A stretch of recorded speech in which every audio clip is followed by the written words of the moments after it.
The Year of the Black Pony by Walt Morey, Chapter 8. It took over an hour to drive to Fletcher's.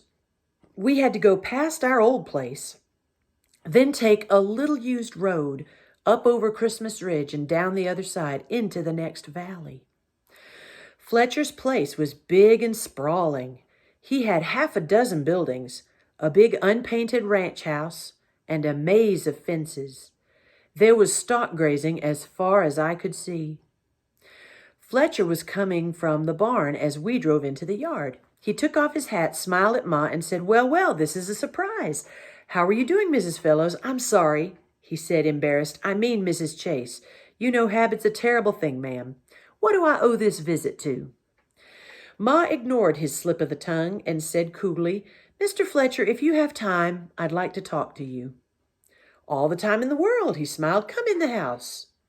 Sam Fletcher was a bachelor, and the house looked like it. There were no curtains at the windows or rugs on the floor. His parlor was a huge, almost bare room. It held a big rough table and some chairs. A long line of bridles and coiled ropes hung from nails along one wall. A stretched-out cougar hide was nailed to the opposite wall. Won't you sit down? Mr. Fletcher asked. Now, Mrs. Chase, what can I do for you? Ma said, As you know, Mr. Fletcher, we're now living on the Chase place, which is some 2 miles from our old home. Fletcher nodded. I know, Frank Chase is a good rancher, knows his business. It's not practical for Mr. Chase to try to keep up 2 places, Ma said. Privately, I've wondered about that. So I've decided to sell our old place. Those words hit me a real jolt, and I looked quickly at Ma. She was sitting there very calm and quiet, looking straight at Fletcher. I knew that she had been arriving at this decision for some time. Ellie, for once, didn't say a word. She just looked at Ma with her mouth open. I think you've made a wise decision, Fletcher said. Is that what you wanted to talk to me about? Exactly, Ma said. I'd like to sell it to you. Oh! Fletcher took off his old hat and dropped it on the table. He ran his fingers through his shock of white hair. I thought you'd come to me for some advice. No, Ma said, to sell. I see, he said, I see. And what makes you think I might be interested in buying your place? You approached my husband Harry about a year ago one day in town with an offer to buy. Fletcher nodded. So I did. I'd almost forgotten. Harry was complaining about being stuck out here on what he called this God-forsaken desert. He wanted to get away. I said I'd take it off his hands for $200, as I remember. Anyway, enough to get him back east again. I think he'd have taken it but for you. I'm sure he would, Ma agreed. Well, now you can have it. It seems to me I should be talking to Frank Chase about this, if I was interested in buying, that is, which I'm not. The land is mine, free to sell. There was no agreement before my marriage to Mr. Chase. You should be interested in buying it. Why should I? Fletcher asked. It'll go back to the government, like that most of these other homesteaders who are going broke. If I still want it, I can pick it up then for practically nothing. My place is free and clear, Ma said. We bought it from a private party. I didn't know that, Fletcher said, but I'll soon be able to get plenty of places around here for little or nothing. So why should I buy yours? For the same reason you were interested a year ago, Ma said promptly, because it's very good valley bottomland. So's my own here, Mrs. Chase. Of course, but you have less than 200 acres of good soil. The rest is hilly and good only for grazing. That's all I want it for. Naturally, Ma said, you save your good bottomland for alfalfa hay like a good rancher should. You've got practically all of it planted now, and you haven't got enough to feed 1,000 head through a hard winter. You need more hayland, and I have it. So you're one of these smart women who knows all about ranching. No, but I was raised on a farm. I know good land. You haven't enough of it, and we both know it. Like I said, Fletcher reminded her, all I have to do is sit tight, and I can pick up all the land I need when these settlers go broke. Good land, too. The people on the valley floor won't go broke. The others will. All these sodbusters go belly up, Fletcher said disgustedly. They think rainfall follows the plow. They're learning the hard way it don't. These school teachers and store clerks are going to go busted, sure as shooting. Most will, Ma agreed, but the valley floor is not dry land farming. Those people aren't store clerks. They're mostly good farmers. They've looked the land over and they knew what they were getting. They'll make it. You got a long head for a lady. So have you, Ma said. That's why you're the most prosperous cattleman around. And that's why you should be interested in my 300 acres. You need more hayland, and good land such as mine is always scarce. I've got by without it so far, Fletcher said. You've been lucky. Your herd's got bigger the past 2 years, and we've had open winters. Cattle could do very well rustling for themselves. We're due for a hard winter any time. That means you'll have to feed hay, a lot of it. And you haven't enough good hayland to raise the hay you'll need any winter now. You need more good land, and you need it now. One hard winter without enough feed, and you could lose half your stock. Then you'd be little better off than the rest of us. Fletcher studied Ma with bright little eyes. You would make a successful rancher, Mrs. Chase. I admit I've thought that way for some time now, and I've had my weather fingers crossed. But there are other places besides yours. I've been watching a number of them, just waiting.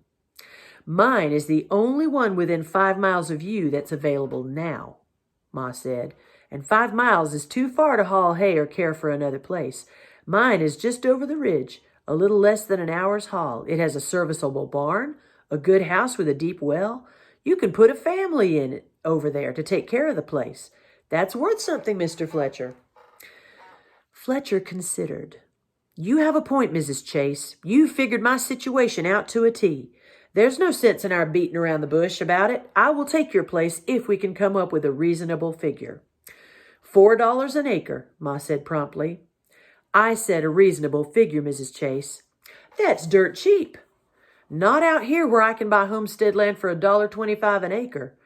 Upland desert fit only for summer grazing and jackrabbits. I'm talking about valley floor soil with buildings, fences, and 10 acres of alfalfa already in. That's another plus. Still too high if you want to sell. Want to, Ma said. Don't have to. I can hold it indefinitely or advertise it in the Eastern papers, where I'm sure I can sell it. Then you will have missed a fine piece of land that is just next door. Perhaps you'd better advertise it back east. I have considered it, Ma said, but that will take time. I can use the money now if we can strike a bargain. Mr. Fletcher drummed his stubby fingers on the tabletop, watching Ma closely. Tell you what I'll do, Mrs. Chase. I'll give you $2.50 an acre right now today. That's $750 cash money on the barrelhead. Not enough, Ma said. I'm sure I can get the $4 by advertising in the East. I'm not offering unimproved desert land, you know. That will not be clear money, Fletcher pointed out. You'll have to pay a commission.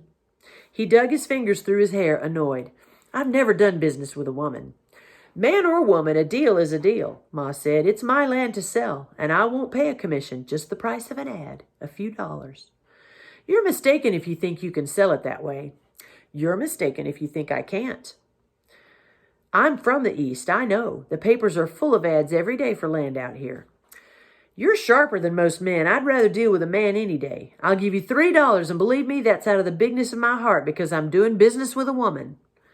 I appreciate your thoughtfulness, Ma said, but it's the value of my land we're discussing, not me. In that case, $3, Fletcher said promptly. I'm willing to sacrifice some rather than spend the time and bother of advertising in the East, Ma said. I'll come down to $3.75. Fletcher shook his head. You heard me, $3.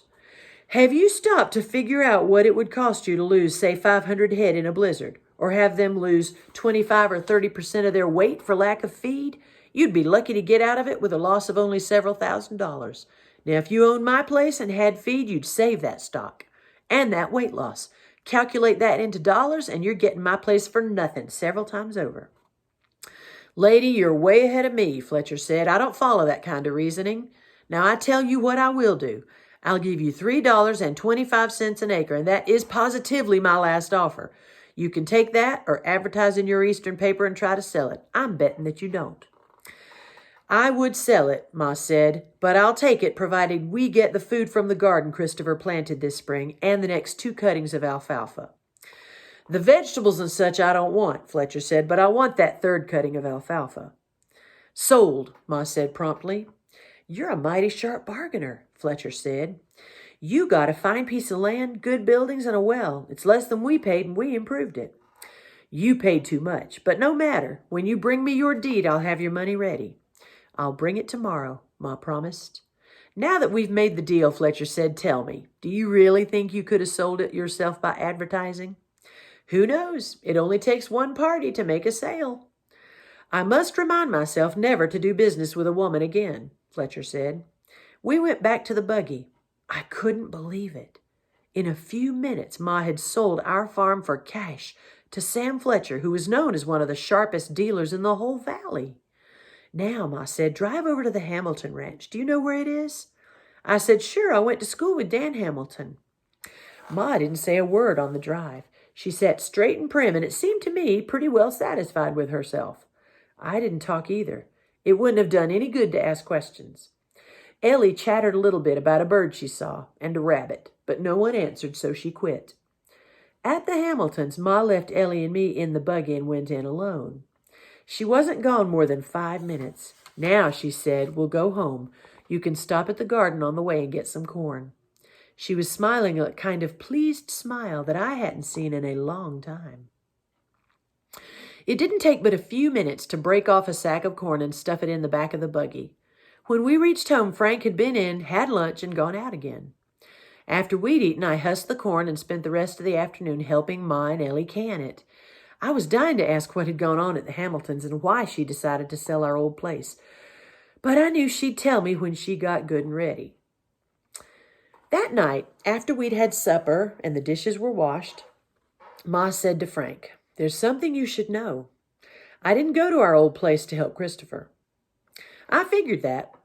Oh, Ma said, surprised.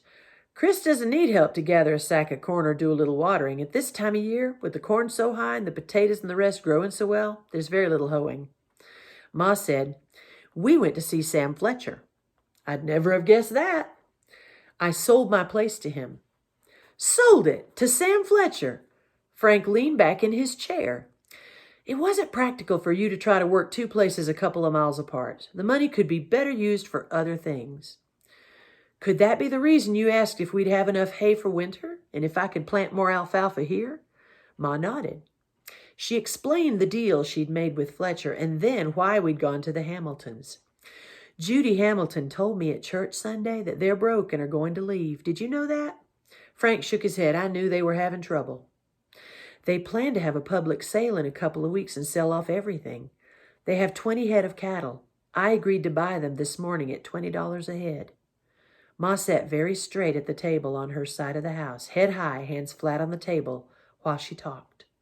Her cheeks were flushed, from the heat of the stove, probably, and her gray eyes were bright in the reflection of the oil lamp. Frank Chase sat at his end of the table and listened, half smiling and nodding. We'll get an additional 20 head of stock and have $575 to put in the bank to use to buy more stock or whatever we need, Ma finished. That's amazing, Frank said, simply amazing, particularly selling to Sam Fletcher. He's a mighty sharp man, very close with the dollar. Then you approve? Absolutely. I'm sorry you thought it necessary to get rid of your place, but you're right. It would have been hard to keep them both up. We'll have to plant more alfalfa here, Ma said. I'll put in another 20 or 25 acres next spring. I've got a couple of hundred in the bank to add to your $575. We'll have some steers to market next spring. Why, we'll have cash money to buy more stock. Ellie said, Mr. Fletcher said Mama had a long head. It looks the same to me. Frank laughed. He meant that your mother's a smart woman, baby. He shook his head. Poor old Sam Fletcher. I can almost feel sorry for him. Why, he didn't have any more chance than a rabbit with a broken leg cornered by a pack of hungry coyotes. Once your mother started in on him with her practical logic, he was sunk. I told him the truth, Ma said. Of course, it's the way you lay it out that gets a man. He does not expect that kind of logic from a woman. I said, when we get Hamilton's 20 cattle, you'll only be 926 short. That's right. What does that mean? Ma asked. Frank looked at me, then at Ma. I could see he was just busting to tell her. Why not? He said. There was a sudden excitement in his voice. Why not? He was on his feet, pacing back and forth, and his voice had a lift like I'd never heard. The first time I saw this land, I knew it was what I'd been looking for all my life. I could see it all in hay and grain and 1,000 head of my own stock, roaming the open range around here. I'll still be 926 short, but they're coming, by golly, they're coming. He stopped and smiled a little embarrassed. The boy in his dream, he said. Why not? Agreed Ma quietly. As Christopher says, you're only 926 short. Frank just looked at her for what seemed like the longest time. Then he said, that first day you told me that in a month I'd wonder how I got along without you, you were right. You were dead right. Ma smiled. Then she rose. Ellie, time for bed. Christopher, have you turned Fawn out yet? No, I said. Frank went out with me. I turned Fawn into the pasture, and he let out Jip and Jess. Fawn wandered off and began to eat. The horses lay down, rolled, and then got up and shook themselves. They moved off in the dark. Frank and I leaned on the gate and looked at the night. It was warm and quiet. The growing alfalfa was a pungent mustiness on the night air. I thought of the black pony. Our old place would be sold tomorrow. As soon as the garden was harvested, I'd have no reason to go over there. I wouldn't see the pony again. I felt a sense of loss. Beside me, Frank said, you know, your ma is an amazing woman. Yes, sirree, Bob, an amazing woman. I guess so, I said. He scowled down at me from his lean height. You guess so? I know so, boy, he said positively. Lying in bed later, I thought about the amazing things that had happened that day. Selling our old place had been a shock, but not too great. This was home now. Anybody could see that Frank was pleased and that he liked Ma. I thought of Ma telling Frank what she'd done and how she'd looked, and I came up with my own reasons for her doing what she had. It was her way of beginning to unbend. She was being won over by Frank Chase, just like Ellie and I were. I was sure now that soon the undercurrent of formality that split the house down the middle would be gone. Everything was turning out just right. I went to sleep feeling mighty good. Next morning, Ma and I went to Fletcher's with all the necessary papers, turned them over to him, and were back home by noon with his check for $975. It was the largest check I had ever seen. That afternoon, Frank and I went to the Hamiltons and drove the 20 head of cattle home. I rode Nellie and he rode Jess. The cattle seemed in good shape. We turned them into the pasture and Ma and Ellie came out. We all leaned over the fence and watched them wander off to join our little herd. Frank put an arm over Ma's shoulders and said happily, thanks to you, we now have about the biggest cattle outfit this side of Christmas Ridge. That was a great thing you did, Mabel. Ma moved away so that his arm fell to his side. Her voice was as firm as I'd ever heard it. It was the practical thing to do. We both know that. I glanced at her quickly. She was completely cool and composed. She turned and walked back toward the house, her head high, her back rigid. Nothing had changed.